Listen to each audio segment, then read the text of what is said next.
This is Washington, D.C., and in the files of the Central Bureau, there is a story so strange in its implications that it defies ordinary classification. It is the story of a handful of people who, in the course of one desperate night, held back a wave of panic and pandemonium. It began after sundown, time 7:15. As Flight A, Coast Patrol from Travis Field, was returning to base. When the nightly Air Force transport pointed north toward Japan via the Great Circle route. While at sea, the Navy and Coast Guard maintained their usual round-the-clock vigil.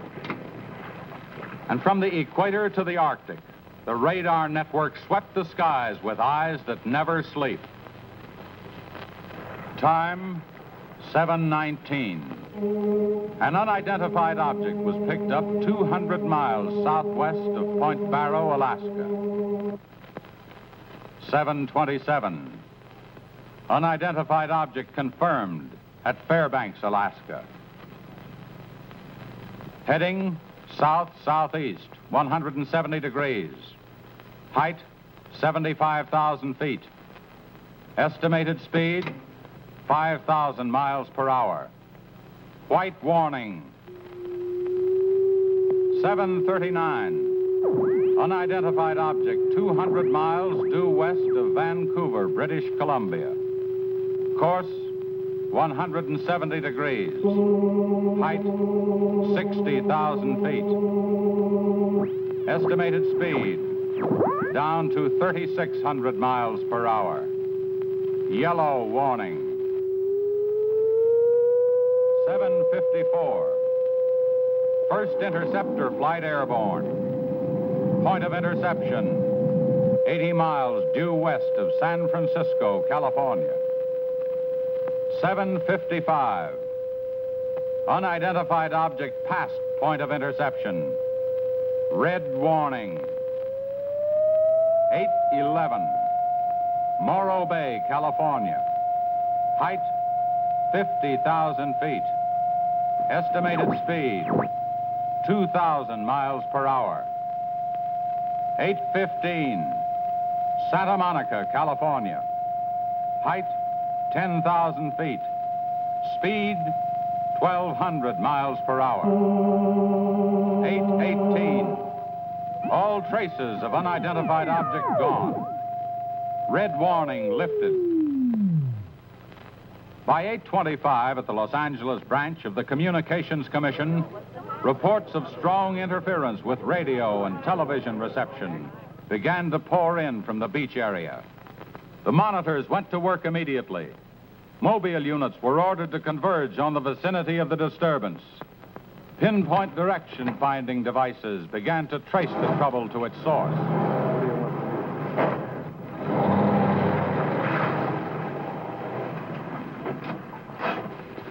This is Mobile 1, Hazen speaking. We're at Ocean and Beacon Way, interference strength 2, bearing 27 degrees. Over. Mobile 1 from center, roger. Over. Mobile Center from Mobile 7, over. Go ahead, Mobile 7. This is Mobile 7. We're Pacific Center and Beach 4. Interference strength 3, bearing 39 degrees, over. This is Mobile Center, roger. Stand by. Mobile 1 and Mobile 7. From Mobile Center, point of interception estimated 3 miles north of surf. Repeat, 3 miles north of surf. Acknowledge. This is Mobile 7, roger. Mobile 1, roger. Mobile 7, roger, we're going out. Okay, Charlie, let's get moving.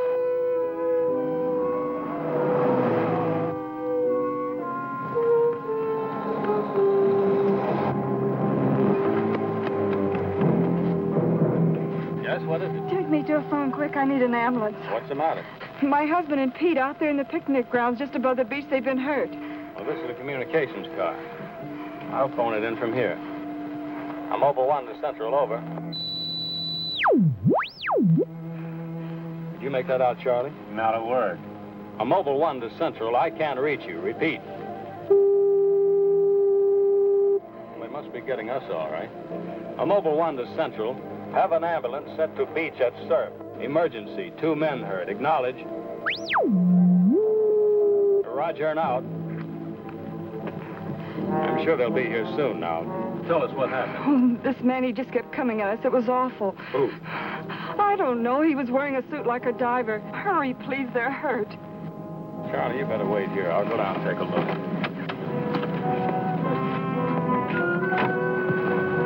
The young woman's hysteria became obvious as they reached the picnic grounds at the beach.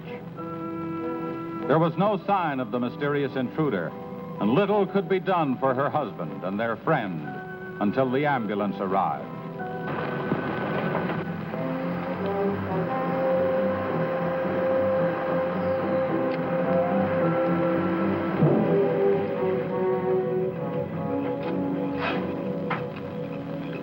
Hi, fellas.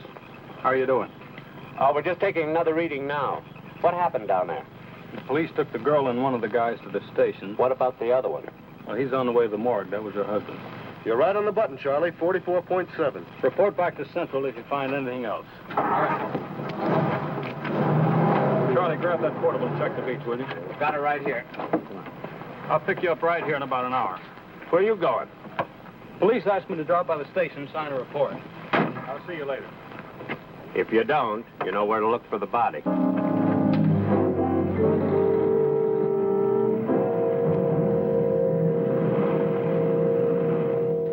Like I said, we were just starting to eat when we heard something tracking through the sand toward us. I looked up and couldn't see anything. Then Betty screamed. At what? I thought you couldn't see anything. At first we couldn't. Then this guy started toward us. What kind of a guy? How should I know? He was wearing some kind of a helmet over his head. He could have been a deep-sea diver or anything. All right. After you saw this diver, what happened? Well, we jumped up. Ed, that was Betty's husband, yelled at him to stop. But he just kept coming. I never saw anything like it. He didn't say anything. He just kept moving in. And then you say he attacked you. Well, we didn't give him a chance. Ed grabbed a piece of wood and took a swing at him. That didn't stop him. He caught the end. That's all I remember. Just because a man's taking a walk is no reason to slug him. Besides, you don't look like a guy who frightens so easy. How would you feel if somebody with a crazy helmet with pipes sticking out of it came at you in the dark? And look, I know this sounds crazy, but there wasn't any head in that helmet. No head. No head at all. It's the truth. I think you need some coffee. I don't want anything. It's all the same to you, Lieutenant. I've got to pick up one of my men at the beach. Okay, thanks for coming down, Hazen. Hope I didn't put you out. No trouble. So long. You too. All right, let's start at the beginning. How well did you know the dead man? And his wife? Betty and I went to school together. I knew Ed a year. How long were they married? About a year. Wasn't her husband a little older than she? I don't know. But you said you and Mrs. Evans went to school together. And you never discussed anything personal with her? She did mention he was older, yes. How much? 15, 20 years. What difference does that make? That wasn't too hard now, was it? Where do you live? 629 and a half East Palm Court. Why? That's where the Evans live, isn't it? Yeah, I board with them. You do, huh? Now, Mrs. Evans is a good-looking woman. What are you trying to say?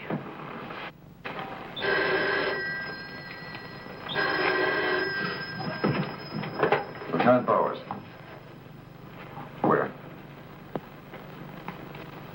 Yeah, I got it. I'll leave right away. Keep it on a murder. Near the beach. Keep an eye on this guy until I get back. What are you? You'll stay right where you are. At least until Mrs. Evans feels well enough to talk. What do you want from her? Oh, I just want to see if your story checks with hers. After all, you went to school together, remember?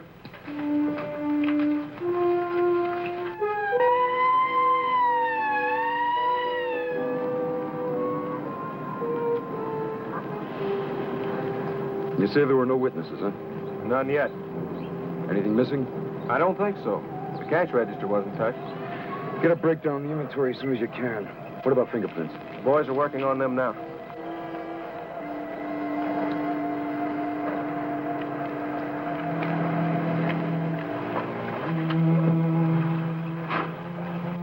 I'm late. What kept you so long? The lieutenant asked me to hang around a while. Well, what's the score? Looks like one of those things. Pretty girl, older husband, young boarder. Kid claims some guy without a head knocked the old man off. You don't say. Anything else? Yeah, he had a diver's outfit with horns. No. He's going to have to do better than that. How are we doing? I took a reading about 10 minutes ago.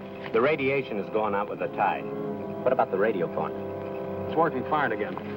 I just got a call from Central. They said Mobile 7 picked up some new trouble northeast of here. Here we go again. Hop in. So long.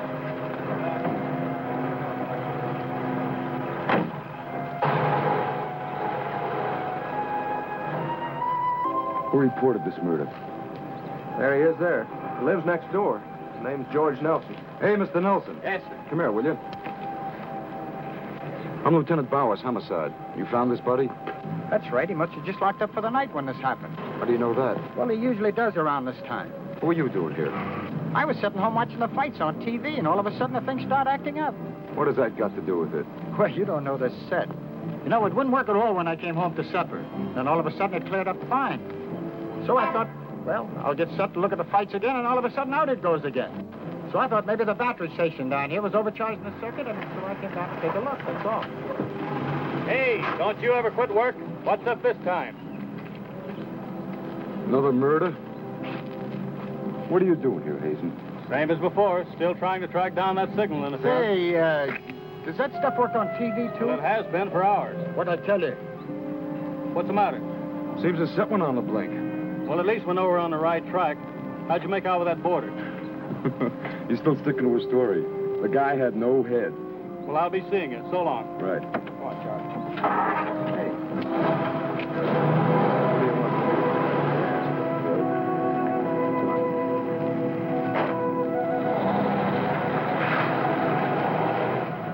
And so the communications team resumed its mission to track the mysterious interference to its source.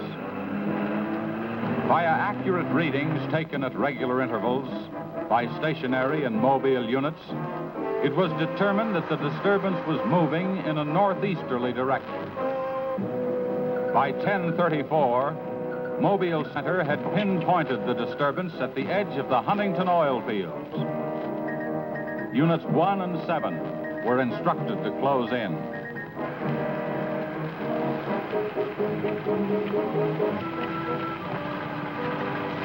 Hey, Charlie, do you see what I see? Yeah, the oil field. Let's hope our trouble's burning up. Well, there's only one way to find out.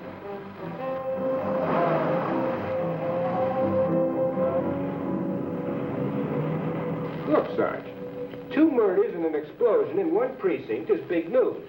Now, come on, you can't pin it all on the young boarder. Or can you? Very funny. Yeah? I'm Hazen of the Communications Commission. Oh, the lieutenant's waiting for you. Thank you. Where's the wheel? You heard the man, Communications Commission. Tommy, this kind of interference happened very often. Never anything like this.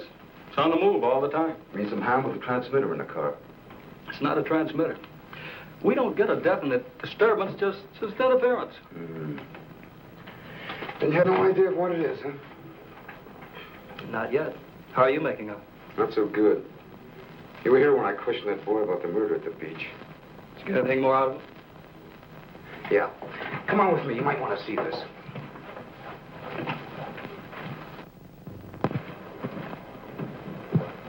Ah, I see you're just about done. Thanks, you can go now.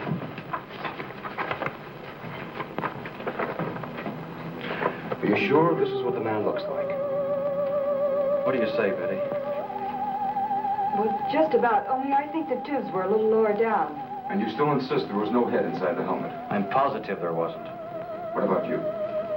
Well, it was dark. I couldn't swear to it. Thanks, that'll be all. You mean we can go now? Yeah, for the time being. Just stick close to home. I may want to see you again tomorrow. We'll be there.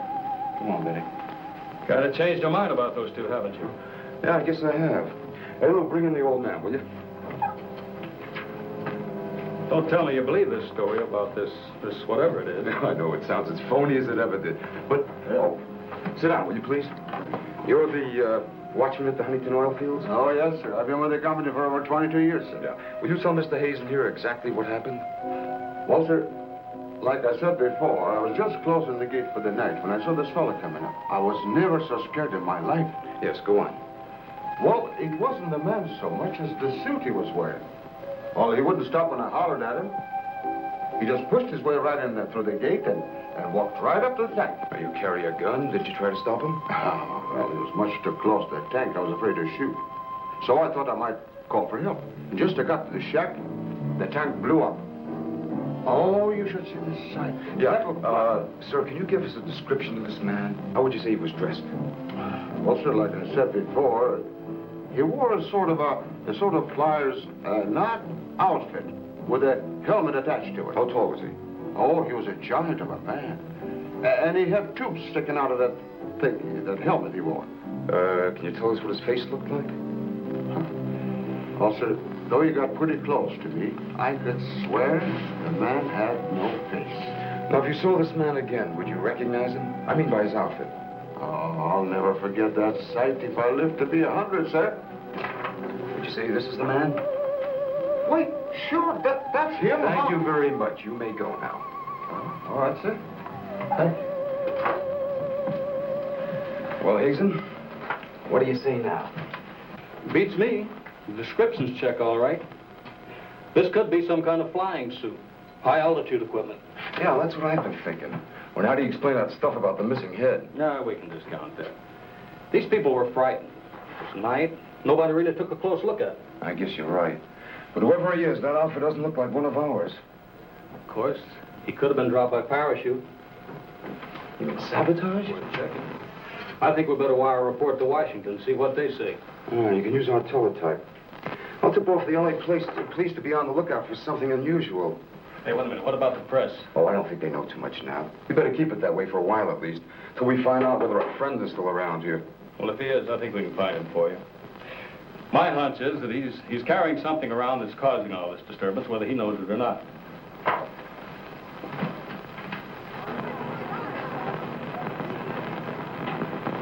Yeah. Kill that page 1 lead. They let the boarder and the girl go. How do I know? Maybe the lieutenant thinks that the guy in a flying suit knocked off the husband. Nah. No, not a chance. Not a chance of an exclusive on that picture. They're making a blanket release in the morning. Oh, there's a guy from the Communications Commission in there now. Yeah, I'll call you back later if there's anything new. Okay.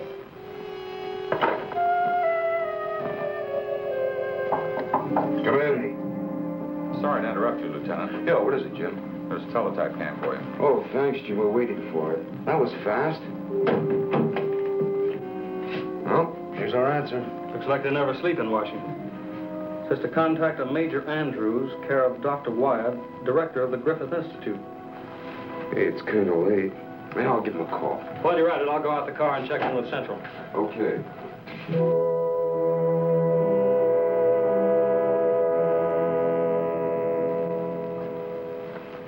Well, that's the story up till now.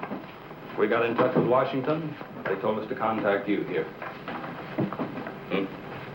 Very interesting. What do you think, Doctor? When I see something like this, I understand why you gentlemen might have thought sabotage was involved. Lieutenant, are you sure there were no traces of this saboteur, this X-man, found after the explosion in the oil field? Fire department went over every inch of the area. Didn't come up with a thing. Well, then there's a strong possibility that he might have perished in the explosion itself. I doubt that. We're pretty well convinced this man is carrying something that's responsible for all the signal interference. According to the last report I got, there was a definite disturbance about 3 miles east of the oil fields, sometime after the explosion. Well, then if he's alive, you should be able to keep an accurate check of his whereabouts. Not that easy. As a matter of fact, we lost contact about 3/4 of an hour ago. Maybe he realized you were trailing him and got rid of whatever he had that was causing the disturbance. In that case, there's nothing much my department can do to help you. I guess it's up to us. Unless you have some suggestions. Well, let me think out loud for a minute. It might just be that what we've been talking about so far, and this phantom, as we'll call him, ties in with what the doctor and I have been discussing. That is very possible. I don't know whether you know it or not, but somewhere around 7:30 this evening, our radar networks picked up an unidentified object off Point Barrow, Alaska. They traced it clear down to Santa Monica before they lost it. Santa Monica. That's where we first picked up our radio interference. Yeah, right at the scene of the murder. Well, then, if all these things tally up, we've got some idea of how our man got here. You mean that he came in some plane? In that case, somebody would have seen it land and take off again. Or did it crash? No. No, we don't think it was a plane. No rocket or jet that has been built so far can attain the speeds of 5,000 miles an hour, particularly for such a great distance. And maybe we're on the wrong track altogether. Couldn't your unidentified object have been a meteor? They travel at a terrific speed. Yes, fast enough for most of them to burn themselves out the moment they hit the Earth's atmosphere. And did it occur to you that meteors are not very likely to travel horizontally, all the way from the North Pole to California? Well, if it wasn't a meteor, or a flying missile of some type, how do you figure this phantom ties in? We're not sure that he does. I don't care what you say, but it doesn't make sense to me. Anybody trained in sabotage would stay undercover. This guy's walking around in a monkey suit, killing people. Excuse me, Dr. Wyatt. Is there a Lieutenant Bowers in here? Oh, yes. What is it, miss? There's a Mr. Wakeman from the Chronicle here to see you. Wakeman here? Now, what does he want? Well, there's only one way to find out. Before you go, Lieutenant, I don't believe you have met my assistant, Barbara Randall. Well, hello. Hello. It's Mrs. Randall, Lieutenant. I'll be right back. Barbara, you know the Major. Of course. And this is Mr. He's in the Communications Commission. How do you do? Well, I see you are working a little later tonight than usual. Yes, my husband's teaching a late class, and he won't be able to pick me up for a while. Besides, I had some work to do in the lab. Well, at least you'll have lots of company. All right. So I shouldn't have come up here. But I gotta get your angle on this Beach murder. And your whole department is shut up. Look, Wakeman, will you stop bothering me? There's nothing to say. If you got an exclusive story from that Evans Damon or Board, then you know as much as I do. Yeah, but that still doesn't explain anything about the guy without a head. Come on. Who is he? Your guess is as good as mine. You mean you let those two kids go without knowing that? I don't buy it. Well, I did. Well, then you must have an awful good reason. I bet you're trying to tie it in with that other murder. All right, Lieutenant. Don't tell me. I'll get my story somehow. Oh, if you want to know how things turn out, read the Chronicle in the morning. That's right. Now get in touch with Charlie in Mobile 1 and have him call for me here. Okay, honey. Well, did you come up with anything? No, we're just briefing Barbara here. It's just amazing the way you've been able to put these things together. Don't kid yourself, Mrs. Randall. It seems the press knows as much about it as we do. Well, let's hope they don't come to the same conclusions. A few lurid headlines, and every fool in the country will be seeing phantoms in spacesuits and men from Mars all over the place. Yes, I can imagine. And mass hysteria is difficult to check once it gets started. That's why we've got to move fast. Well, from the looks of things, I guess it's up to me. I'll be in touch with you as soon as I hear anything. See you. By 12:30 a.m., the dragnet was in operation. Mobile units patrolled the streets and countryside. They covered an area 35 miles square. Special and sensitive equipment was prepared for action. Everyone on the job was ready to move on the first signal from the Communications Commission. Monitor Corona to Mobile Center, strength 4, Brickyard at 160th, moving toward oil fields. Contact your units. Over and out. Units 1 and 7 from Mobile Center. Units 1 and 7 from Mobile Center. Strength 4, interference at 160th in the oil field. Moving due east. Close in. Repeating, strength 4, interference at 160th in the oil field. Close in.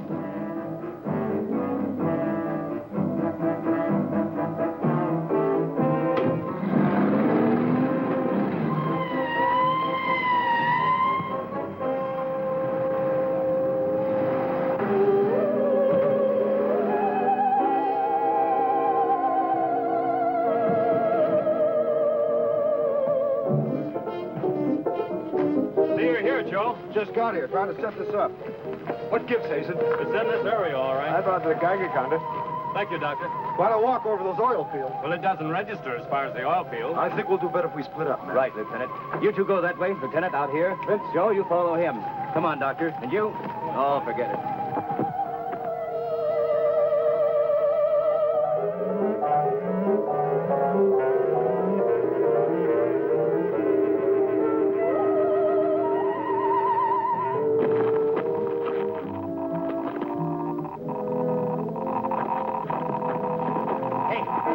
Look at this.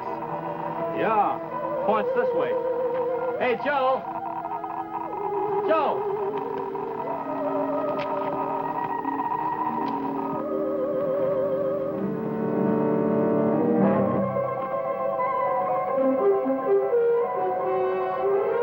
Hazen. Hey, Hazen. 603. Going strong. That's it, Doctor.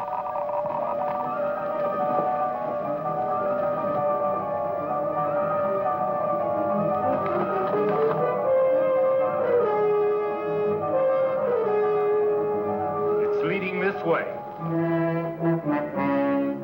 Come on.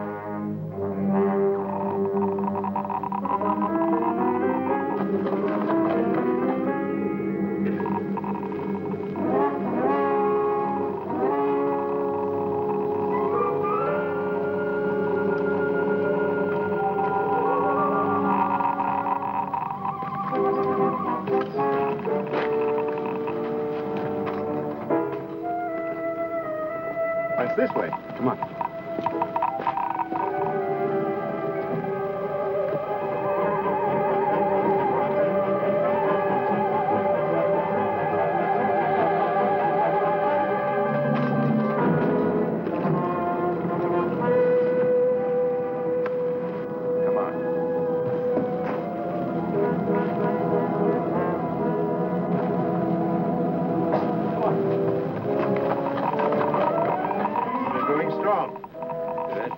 That's right.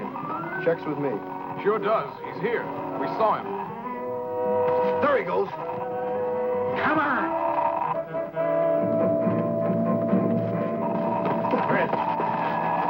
Gotta be around here somewhere. Yeah, we gotta get up the roof. Vince, go get a ladder. Look out! Let's cut him off! Come on. Around here.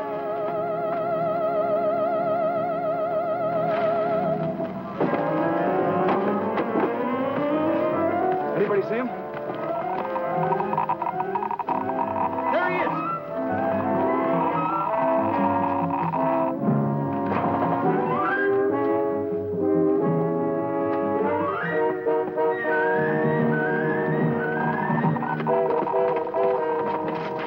Cut him now.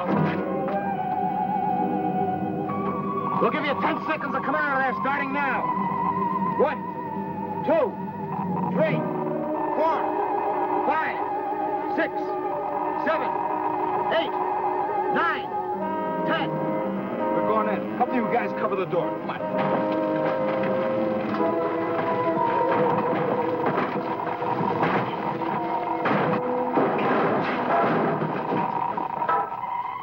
Why, there's nobody in here. Possible. We saw him come in. Maybe he went out of the window. We won't get very far. Don't touch anything till we check for fingerprints. Oh, Doctor, over here. He left his suit and his helmet. Hey, let's spread that thing out so I can get a good shot of it. Keep away, you fool. What's the matter? For your information, that's a Geiger counter, and it says hands off. I think you'd better wait outside. I just have a job to do. So do we. And I'm afraid ours will have to come first. There's no radiation from the helmet. But look at this. So that's what's been causing all the trouble. Charlie, you know where we can pick up a lead-lined box in a hurry? Well, Mobile 7 should have one. They're right outside. I'll take a look. Hurry it up, will you? Unbelievable. Now, we all thought that this phantom might be carrying some device which was causing all the signal interference. But you'll learn that it's due to the very clothes on his body. That's not the only thing that bothers me. Did any of you get a good look at his face? Not me. He's too far away. Well, I did. Unless I'm mistaken, that helmet was empty. Say, where am I going to put this stuff? Oh, put it in Dr. Wyatt's station. Let me take it back to the Institute. Right. Lie down, Z. No, that's all right. You can handle that.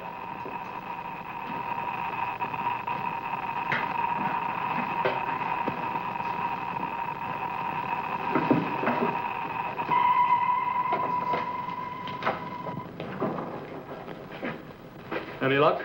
Not a sign of him. The boys are still searching the grounds. For what? Nobody knows what he looks like without that outfit. I'll bet on that, Major. The reporter got a flash picture of him, and I just happened to borrow that film. It's on its way to headquarters right now to be developed. Good. Send us a print as soon as you can. Sure. Lieutenant, are you sure you don't want to come with us? We want to make a few tests at the lab. I'd like to, Doctor. But you know the situation. I gotta get that guy. Let me know how you make out, will you? Yeah, we'll do that, sure.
We were just on our way home when we saw you drive in. Good evening, Barbara. Hello, Bill. I see we got here just in time. Anything new? Lots of excitement, but that's all. Major, you know Barbara's husband? Oh, of course. How are you? How are you? Yeah, it's a nice-looking dog you've got there. What's his name? His name? Venus. Say, Bill, I hate to ask this, but something important has come up, and I wonder, can we borrow Barbara for about an hour or so? I suppose so. Of course. Darling, why don't you go and do the shopping? Here's the list. The market's open all evening. I may as well. See you later, darling. I'll take the dog and tie her up. Thank you, Bill. Good night. Good night. I'll give you a hand with it. Oh, thanks, Doc. Easy now. Look out for your fingers. All right. Look out now. Don't drop it. Venus, come back here! Venus, come back here!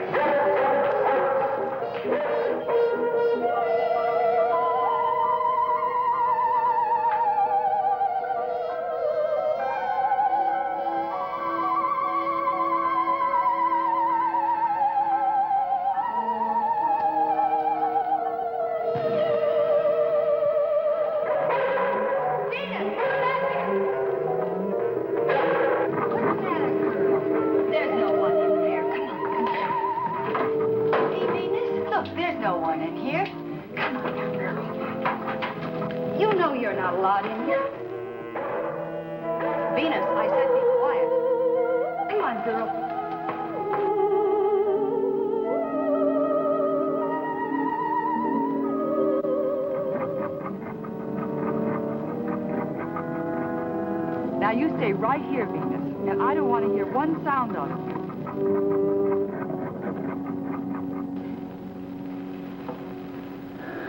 You were right, Doctor. There are no fingerprints anywhere. What's all this? Hey, don't touch anything. You better put some gloves on. Our friend, Mr. X, left this suit at the oil refinery. You mean you were that close to him and you didn't catch him? I'm afraid so. That's up to the police now. Hand me those shears. I want to cut up this material to work with it.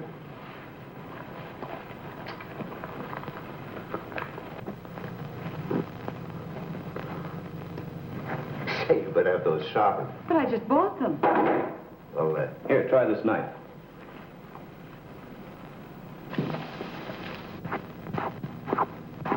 that still won't cut. Let me try.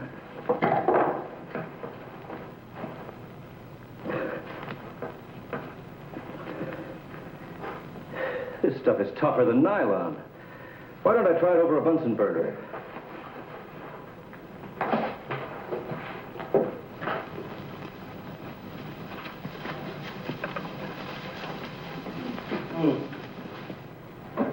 It doesn't burn either. Let's take a look at it under the microscope. Look, it's magnetic. Magnetic?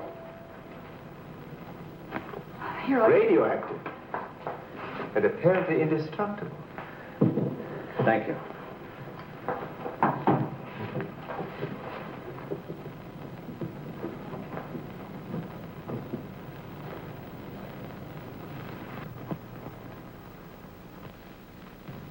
What's the matter? You tell me. Take a look at that weed.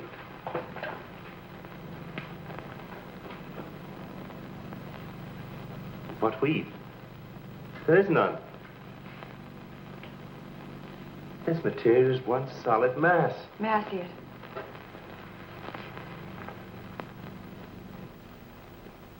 Why, you're right. It must be some sort of plastic. No. I'd say it's a metallic substance of some kind. Well, I've seen a lot of interesting alloys, but never anything like this. Let's try an acid test. All right. Go ahead.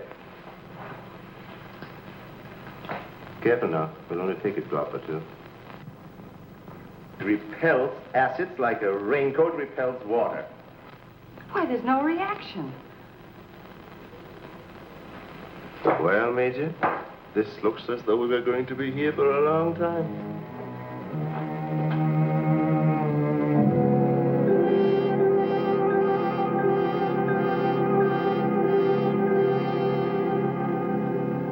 Now we have it. The helmet is not radioactive. The suit is. There is no doubt. This spacesuit is conditioned to function above 63,000 feet, where human blood would boil, resulting in the body expanding to twice its size.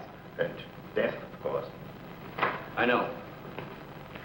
And it must withstand pressure and counterpressure. Also, it must be so supercharged it can function in thin atmosphere. Now, let's see what it is that is left in this breathing apparatus. Well, how are you doing? The gas from the helmet tank breaks down to 11% methane. Ordinary marsh gas? What's the rest of the formula? No, that's where I'm stuck. I can't figure it out. It just doesn't respond to any of the usual tests. Well, how could anyone exist on that combination of gases? You and I couldn't. But apparently someone can. Oh, Doctor, are you trying to say that our X-Man doesn't breathe oxygen and hasn't the metabolism of a normal human? I really don't know. From what we've seen, he has some physical characteristics which make him appear human. But added to them is this fabulous radioactivity that none of us could stand. I am puzzled.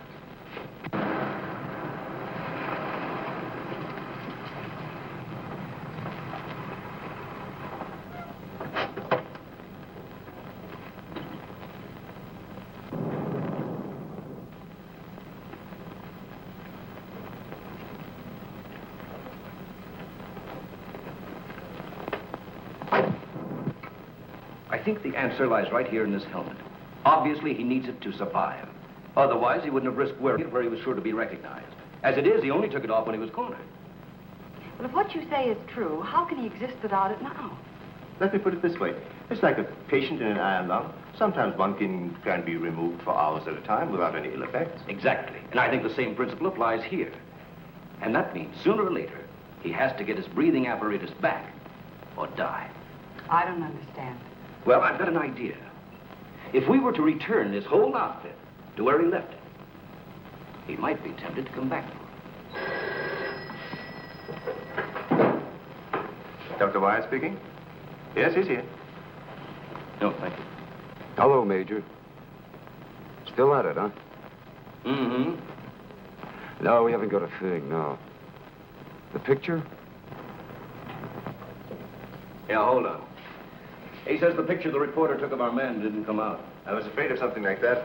The radioactivity must have burned the emulsion. Hello. No. No, we didn't find any fingerprints at all in his clothes. Did you find any? Oh, too bad. Hello? Will you wait there, please?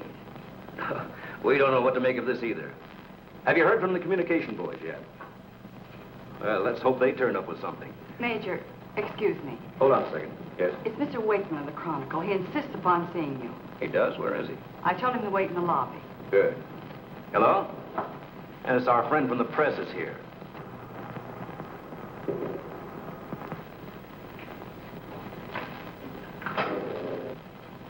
Don't worry, I wouldn't dare let anyone in on anything. At least not till we get something concrete. Right. All right, I'll see you later. Well, I guess I'd better see this newspaper man. Want to come along, Doctor? I think I will.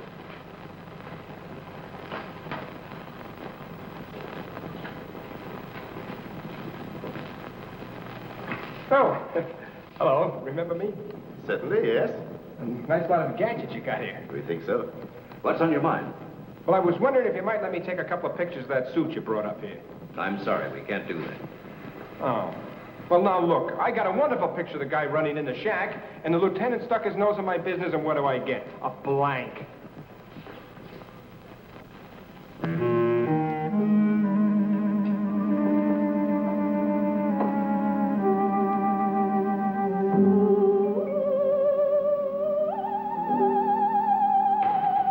Is that you, Doctor?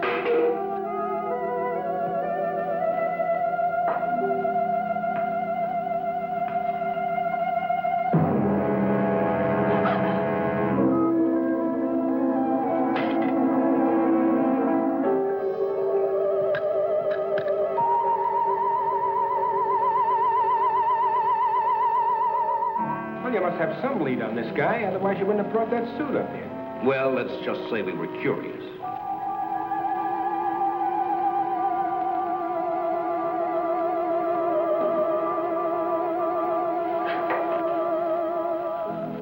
Hello, Bill. Are you back so soon? Isn't Barbara through? I don't know. She's still in the lab. Why don't you go up and see? Thanks, I will.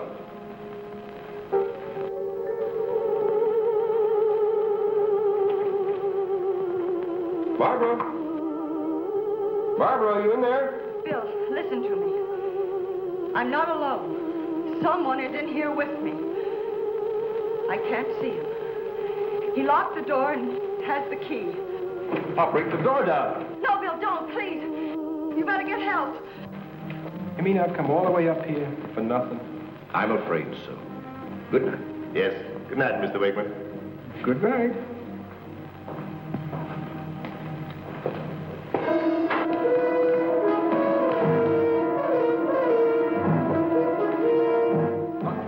Major, come quick. What's the matter? What's the matter? Where's Barbara? In the lab. The door's locked and there's someone in there with her.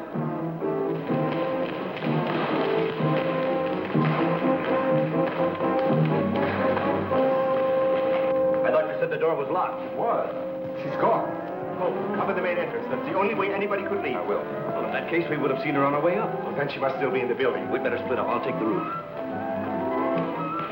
Barbara! Barbara! Barbara!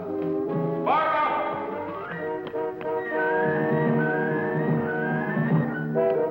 Barbara! Barbara! Where are you? Barbara!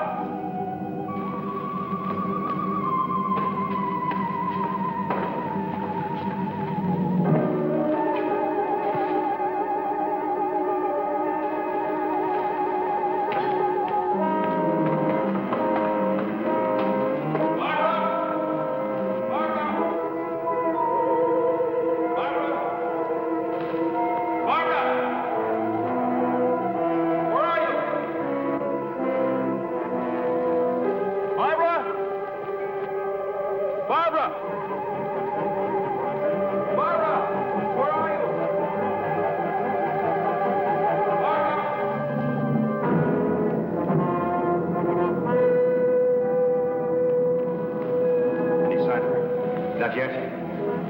She must be around here someplace. Now, you stay here. Watch the main entrance. And I'll check the basement. All right.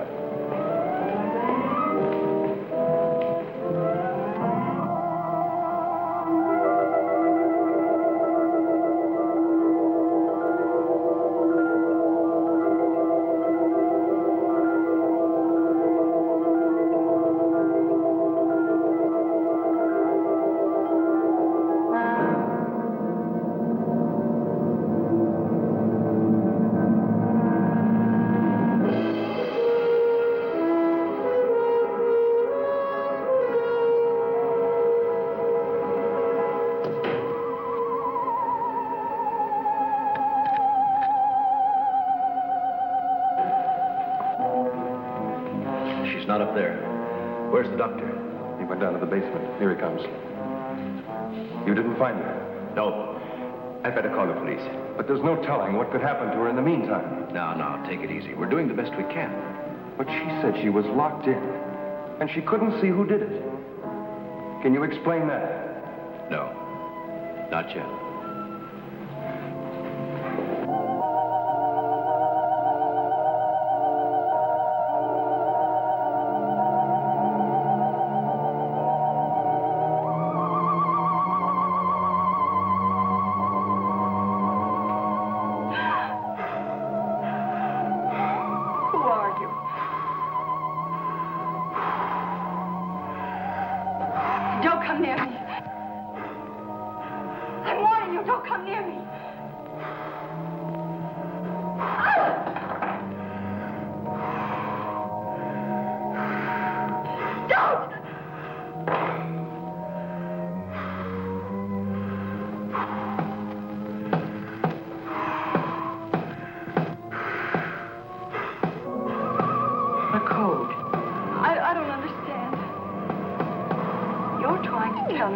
To breathe, and there isn't much left in the tank. 1, 1, 2, 1, 1, 2, 3.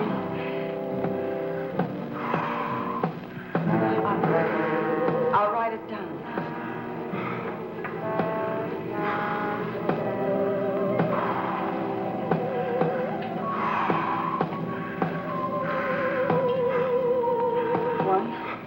One, 2, 1, 2, 3.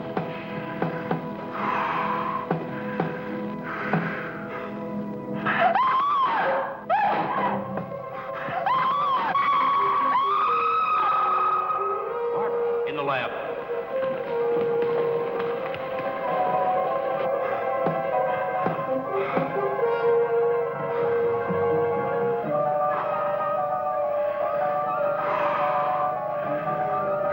No, please don't.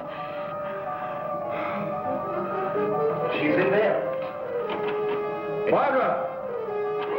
I can see his head from the ultraviolet lens. I'm sure it's over. Darling, are you all right? I think so. I'm looking for him. I just saw him, so he must be in here.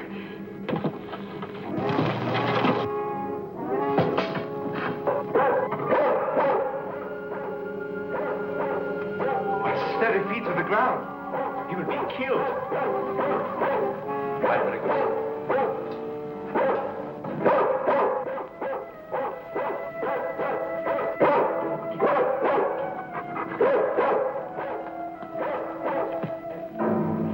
It was frightening. I couldn't see him. I didn't know what to do. Come here. Quick. Disintegrating. This is amazing.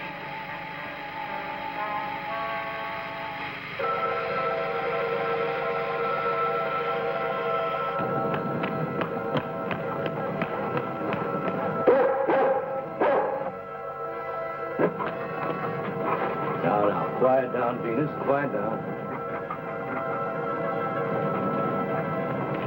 Down.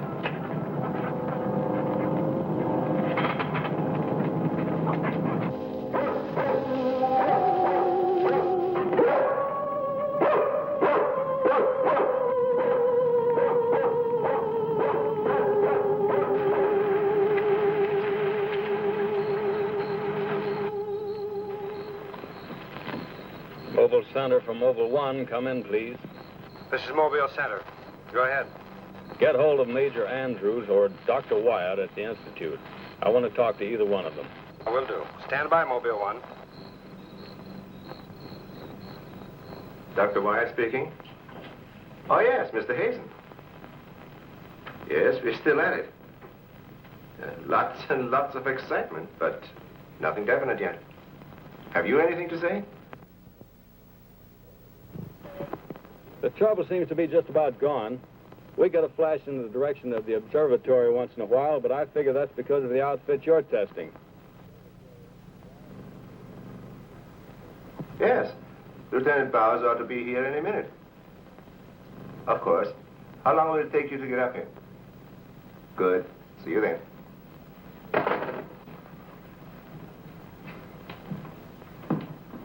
Thank you, gentlemen. Put it down here, please. Barbara, putting that cord in over there.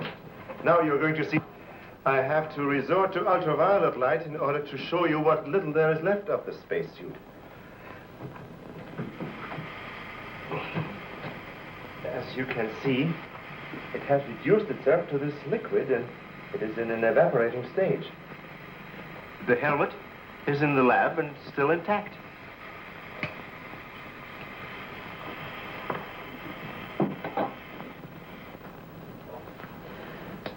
This is amazing. All the radiation in this suit would, well, it'd be fatal to a normal human being wearing it. Of course. And furthermore, our respiratory system could never simulate gases such as we have found in that breathing device. Well, then we have to assume our so-called X-Man carried his own atmosphere with him. Excuse me, but as a matter of curiosity, why do we refer to this thing as a him? I thought it was invisible. Under normal conditions, yes. Yet, Mrs. Randall did see the imprint of a large foot and a masculine hand under ultraviolet light. How do you explain that? I don't know, but the human body is composed of various elements with a carbon base. Like coal? Yes. Now, suppose we maintain the same chemical composition in the body of the X-Man, but substitute silica for carbon. Silica, that's glass. Exactly. Now, it is possible that the body with such a base, if it were subjected to an atmosphere foreign to its origin, might appear invisible to our eyes. Are you trying to say, Doctor, that we're not dealing with a human being? I didn't say that. On the contrary, all the evidence points in the opposite direction. Toward a superhuman with an intelligence far superior to our own. How can you tell? First of all, Mrs. Randall saw that he has a hand with digits like our own fingers and a thumb opposing. That alone is a sign of intelligence. And he comes from a civilization that has developed adequate space transportation to enable him to travel to Earth. We have nothing yet that can reach even another planet in our own solar system. That could account for the unidentified objects picked up by radar a few hours ago. My theory is that the spaceship, or whatever it was that he came in, operated on the principle of magnetic rather than atomic propulsion, and that somewhere in the outer limits met with a condition where the Earth's gravity pulled it down and it fell into the ocean, and that he managed to save his life and reach shore. You really can pick up any type of communications interference, no matter how weak the signal may be. Sure thing. We were on his trail from the minute he left the beach. I never knew you carried such sensitive instruments in your car.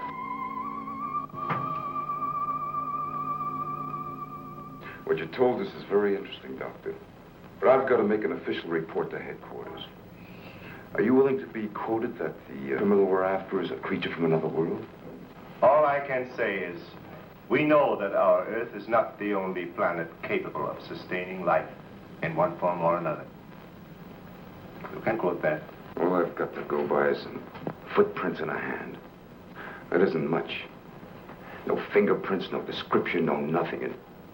And we're after a killer. Has it occurred to you that our X-Man has no apparent motivation for his acts, and might therefore not be an intentional criminal at all? You have a point there. Hey, wait a minute. Come to think of it, the young boarder we suspected, he did say that the girl's husband threw the first punch. So? So that could have been enough to provoke the strange creature. And the same could have happened at the second murder. Sure. But what about the fire in the oil fields? Evidently, our man sensed the presence of some gases, which he thought might be utilized in his breathing apparatus. Yeah, that could account for his presence at the oil refineries, where something went wrong, causing the explosion. Too bad he got wise to us and took off his uniform, or we'd have been able to catch up with him by now.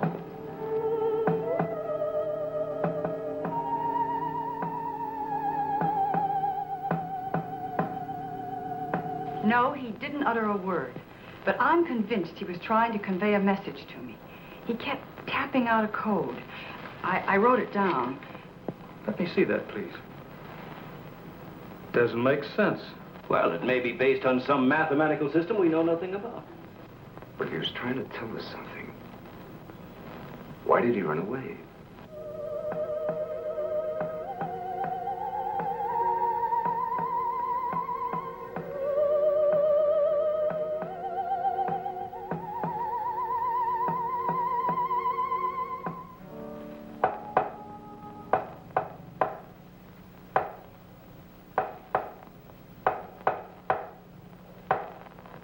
What do you think of that? Hell, Hazen must be crazy sending out stuff like that. I guess so. Why don't you try and get a hold of him? Yeah. Mobile 1 from Mobile Center. Come in, please. Mobile 1 from Mobile Center. Come in, please. Mobile 1 from Mobile Center. Come in, please. Hey, that's Central calling.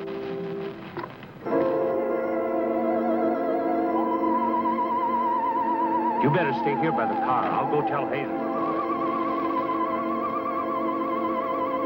Yes, Colonel Powell. Of course, I'll mail you a complete report first thing in the morning.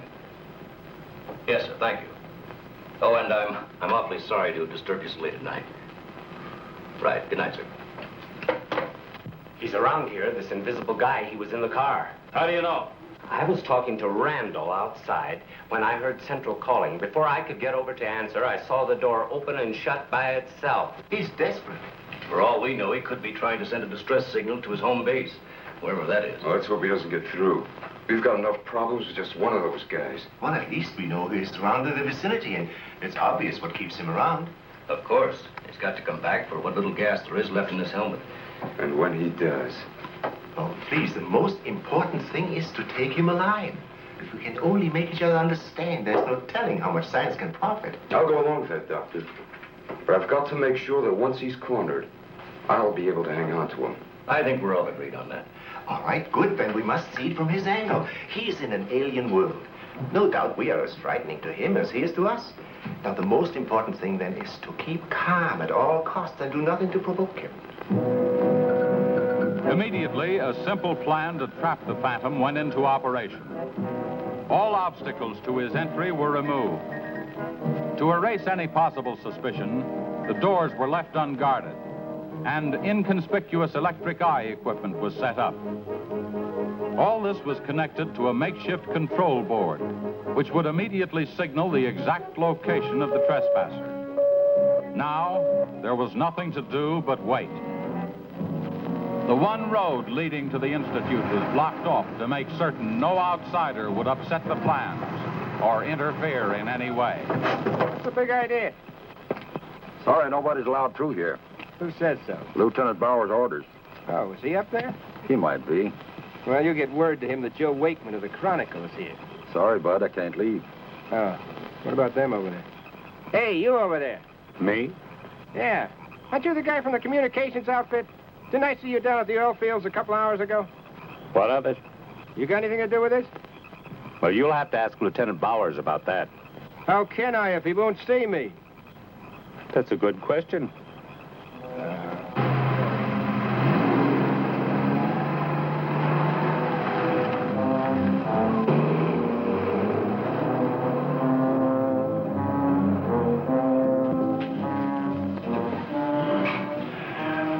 Well, it's 3:45. Sure taking his time.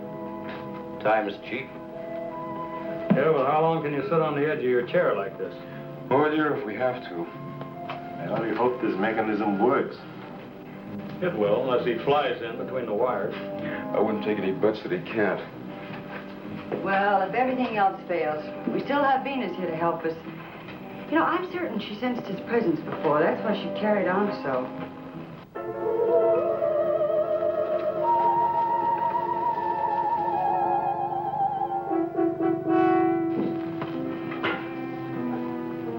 What's the matter, Lieutenant? Is this thing getting you?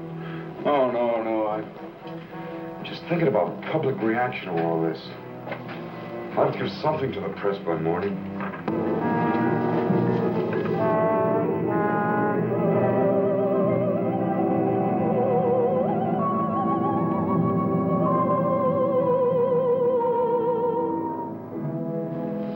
You know, ever since I was a kid, I wanted to be a pilot. And then after I got my wings and had 75 missions, I thought I'd seen everything. Now, after all this, I know I haven't seen anything. He's here. The back entrance. Let's head him off. Remember, now, take it easy. Don't crash.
Trying to do? Well, it's the reporter. Yeah, it sure is. What's going on around here? You guys crazy?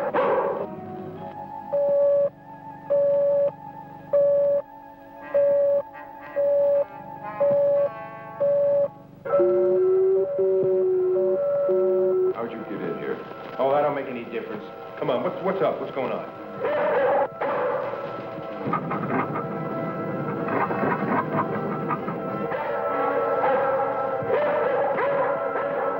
Lieutenant, you better tell him. I'll reset the wires.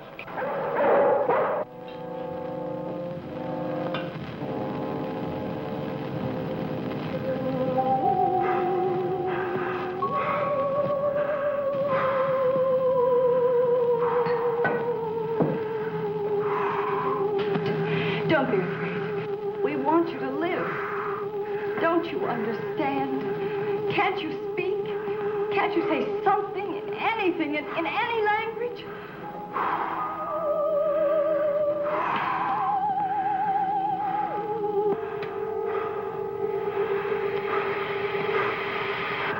Listen, everybody. He's in the lab with me now. He's in the lab with me now. Venus, be quiet. The door is unlocked. Hurry, he's having trouble breathing. I don't think he can last much longer. And please, don't let Venus get at him. And walk in quietly. Quiet, Venus.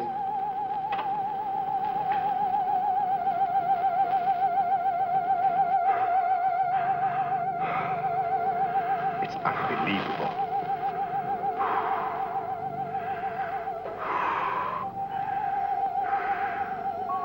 You see, there's nothing to be afraid of. Nobody wants to hurt you. I've tried to reason with him. I feel he understands, but he can't speak. Wait a minute, I'll try his code. I think I remember it right.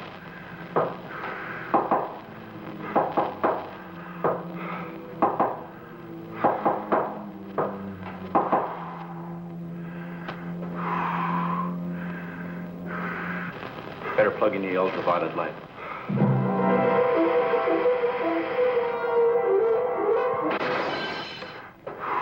Oh, you scared him.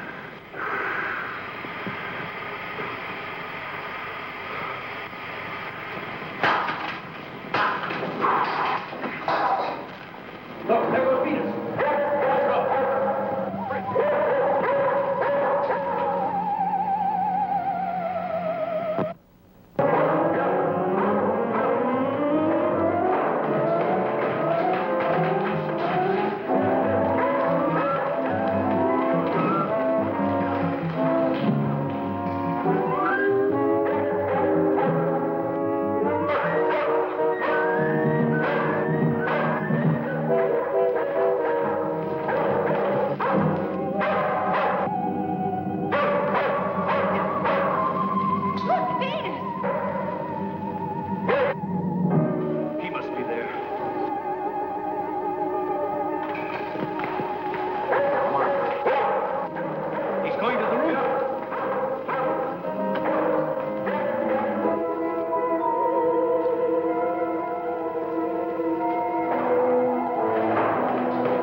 Take this.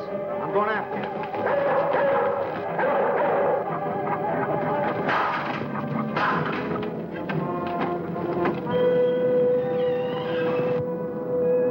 The door. In here with a big telescope.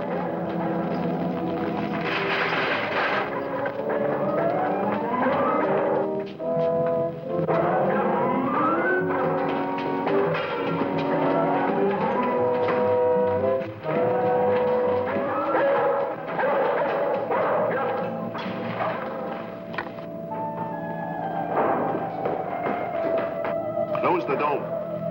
The switch is over there.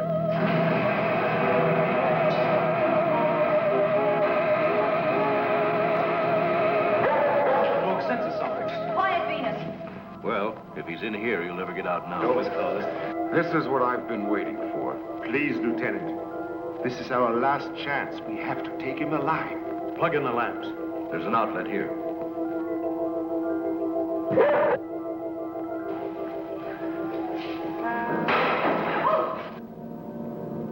He must be up there.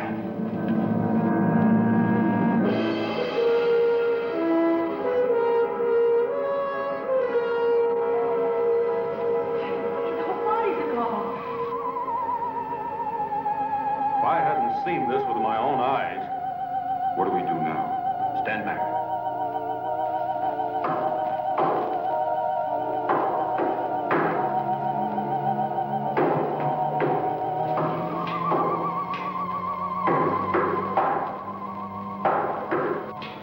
Amazing.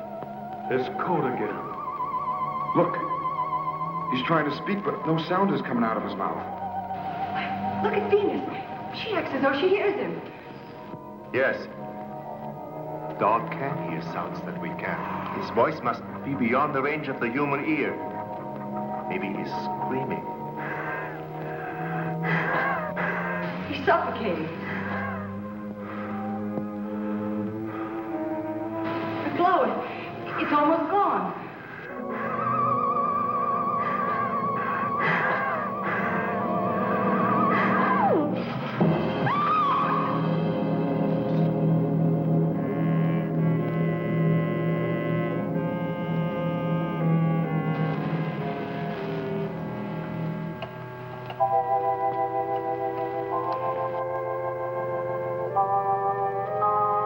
We won't need these lights anymore. In death, he has become visible as a normal body.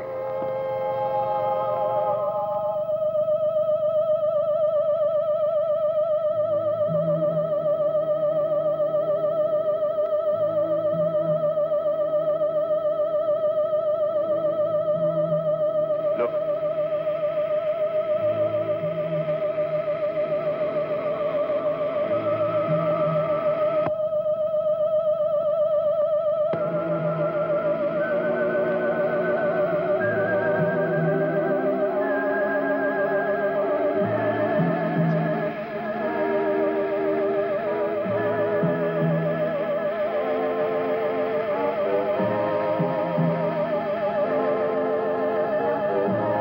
He is evaporating.